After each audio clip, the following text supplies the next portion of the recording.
DRG Kids। कहानी जादुई plate. करण बहुत ही प्यारा और मासूम बच्चा था। हमेशा बड़ों को इज्जत देता था और दूसरों की मदद करता था। लेकिन करण के माता पिता 2 साल पहले गुजर गए थे। तब से वो अपनी नानी के साथ रहता था। करण की नानी काफी बूढ़ी हो गई थी, तो घर का काम कभी कभी करण को भी करना पड़ता था। करण को खाना बनाना बिल्कुल नहीं आता था, पर वो जैसे तैसे अपने लिए और अपनी नानी के लिए खाना बनाया करता था। कभी कभी उन्हें कोई आस पड़ोस के लोग खाना लाके दिया करते। दोनों रूखा सूखा खा के जिंदगी गुजार रहे थे। करण अभी सिर्फ 10 साल का था, पर बाकी बच्चों की तरह वो कुछ चंचल नहीं था। कम खेलता और कम बात करता था। बाकी बच्चे भी उसे बहुत जिद कर खेलने ले जाते थे, पर करण का एक ही अच्छा दोस्त था जिसके साथ वो हमेशा खेलता था। एक दिन करण अपने दोस्त के घर खेलने गया, जो पड़ोस में ही थोड़ी दूर पर रहता था। खेलते खेलते दोपहर के खाने का वक्त हो गया, तो उसके दोस्त की मम्मी ने उन्हें खाना खाने बुलाया। करण ने जब खाने की टेबल देखी तो वहां उसकी मम्मी ने बहुत स्वादिष्ट पकवान बनाए थे और तरह तरह की मिठाइयां भी रखी थी। करण ने बहुत मजे लेकर खाना खाया और बहुत सारी मिठाइयां भी खाई। बहुत दिनों के बाद इतना मजेदार खाना खाकर करण बहुत खुश हुआ। शाम ढल रही थी, तो अब करण अपने घर के रास्ते चल पड़ा। चलते चलते वो एक पेड़ के नीचे से गुजर रहा था। तभी ये सोचने लगा कि अब घर जाकर रात का खाना मुझे ही बनाना पड़ेगा। फिर उसे उसकी माँ की याद आने लगी। काश माँ होती तो वो भी रोज नए नए पकवान बनाती, मुझे भी लजीज खाना खाने मिलता। ये कहकर करण उदास हो गया और जिस पेड़ के नीचे से वो गुजर रहा था उसके ऊपर एक परी बैठी थी। इस मासूम बच्चे की बात सुनकर परी को बहुत बुरा लगा और उसे करण पर बहुत तरस आया। वो उड़ते हुए पेड़ से उतरी और एक बुढ़िया का रूप लेकर करण के सामने आकर खड़ी हो गई। उसे अचानक अपने सामने देखकर करण थोड़ा सा डर गया। परी ने करण का हाथ पकड़ा और उसके हाथ में एक प्लेट थमा दी। करण को कुछ समझ नहीं आया, तो उसने उत्सुकता से अपने सामने खड़ी बुढ़िया से सवाल किया, आप कौन हैं और ये प्लेट क्या है? क्या आपको कुछ मदद चाहिए? हाँ बेटा, मैं बहुत बीमार और भूखी हूँ। तू मुझे कुछ खिला देगा तो मैं तुझे बदले में इनाम दूंगी। करण को बुढ़िया की हालत देखकर उससे इनाम की कोई उम्मीद नहीं थी, लेकिन करण बुढ़िया की मदद करने के लिए तैयार हो गया। मेरे घर भी मेरी नानी रहती है, मैं उनके लिए खाना बनाता हूँ। आप मेरे साथ चलिए, आप भी हमारे साथ खाना खा लेना। बुढ़िया करण के साथ उसके घर जाती है और करण अब खाना बनाने लगता है। बुढ़िया करण की नानी से बात करती है और उसकी नानी करण की सारी कहानी बुढ़िया को बता देती है। करण बुढ़िया को उनकी दी हुई प्लेट में खाना लाके देता है। फिर सब साथ मिलकर खाना खाते हैं। खाना बिल्कुल अच्छा नहीं बना होता है, फिर भी सब खाना खा लेते हैं। खाना खाकर बुढ़िया करण की मासूमियत और अच्छाई से खुश हो जाती है और झट से एक परी बन जाती है। अचानक अपने सामने एक परी देखकर करण और उसकी नानी खुश हो जाते हैं। करण बेटा, तुमने मेरी मदद करके ये साबित कर दिया कि तुम कितने अच्छे और नेकदिल लड़के हो। तुम अपना काम खुद करते हो और दूसरों की भी मदद करते हो, इसलिए मेरे पास तुम्हारे लिए एक इनाम है। ये जिस प्लेट में तुमने मुझे खाना दिया था ना, वो कोई आम प्लेट नहीं है, वो एक जादुई प्लेट है। क्या? एक जादुई प्लेट? और आज से ये प्लेट तुम्हारी है। तुम्हें जब भी कुछ खाने का मन करेगा, इस प्लेट के सामने आंखें बंद करके उसका नाम लेना। आंखें खोलने पर प्लेट उस खाने से भर जाएगी। तुम इसे जितना चाहो उतना खाना मांग सकते हो। ये सुनकर करण और उसकी नानी बहुत खुश हो जाती है। लेकिन 3 बातें याद रखना। पहली, ये प्लेट सिर्फ तुम्हारी बात ही सुनेगी। दूसरी, इच्छा मांगते वक्त सभी की आंखें बंद हो।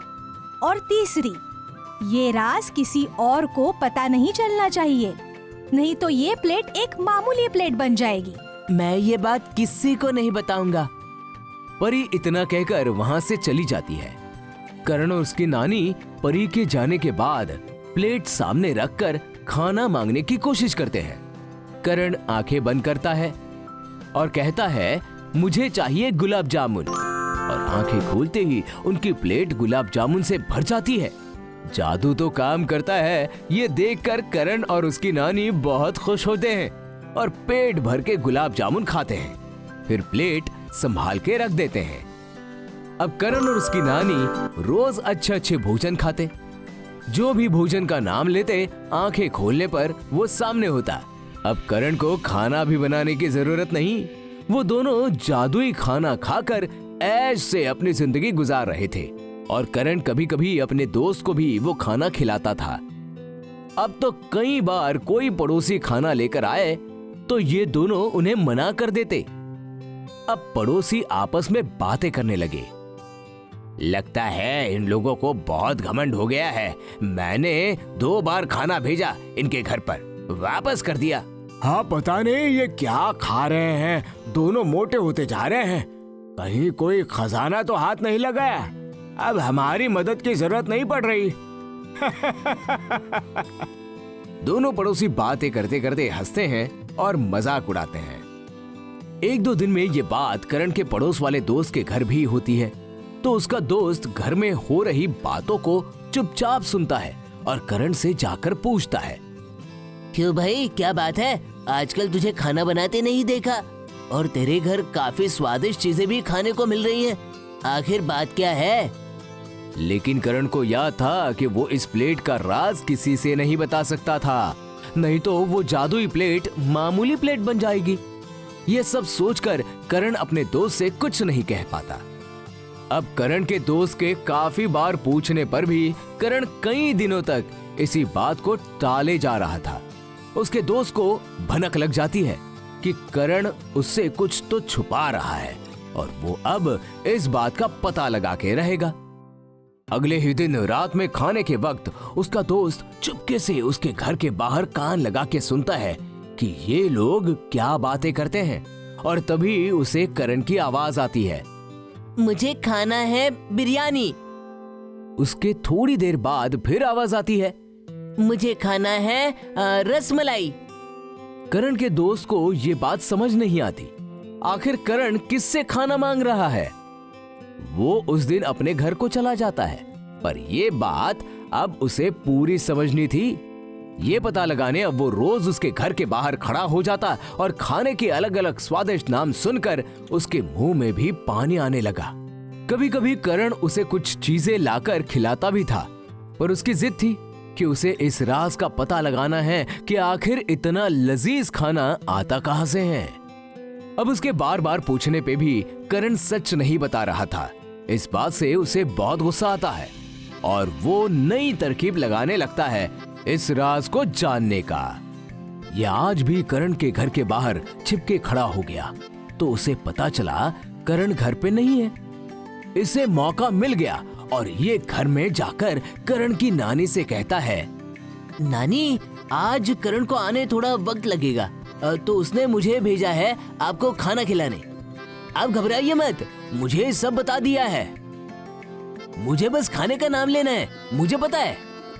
करण की नानी हैरान हो जाती है कि ये राज तो किसी को नहीं बताना था, फिर करण ने इसे कैसे बता दिया। वो घबराकर बोलती है, अरे पर प्लेट तो सिर्फ करण के बोलने पर ही खाना देती थी, तुम्हें क्यों बता दिया करण ने? अब क्या होगा? सब अच्छा चल रहा था, करण बस इतनी सी बात नहीं छुपा पाया, बेवकूफ लड़का। ये सब बोल के करण की नानी उसके दोस्त के सामने सब राज बोल देती है। ये राज सुन के वो प्लेट की तरफ लपकता है, तभी करण घर में आ जाता है। करण अपने दोस्त के हाथ में ये प्लेट देखकर हैरान रह जाता है और छीनने के लिए आगे बढ़ता है।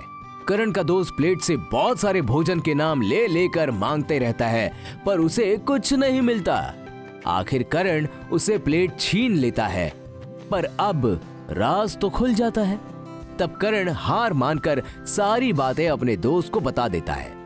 उसके दोस्त को अपनी गलती का एहसास हो जाता है, पर अब यह प्लेट एक मामूली प्लेट बन जाती है। अब करण को फिर से खाना बनाना पड़ता है, पर उसका दोस्त कभी कभी अपने घर से उनके लिए खाना लाया करता है और उनके साथ बैठ के खाना खाता है।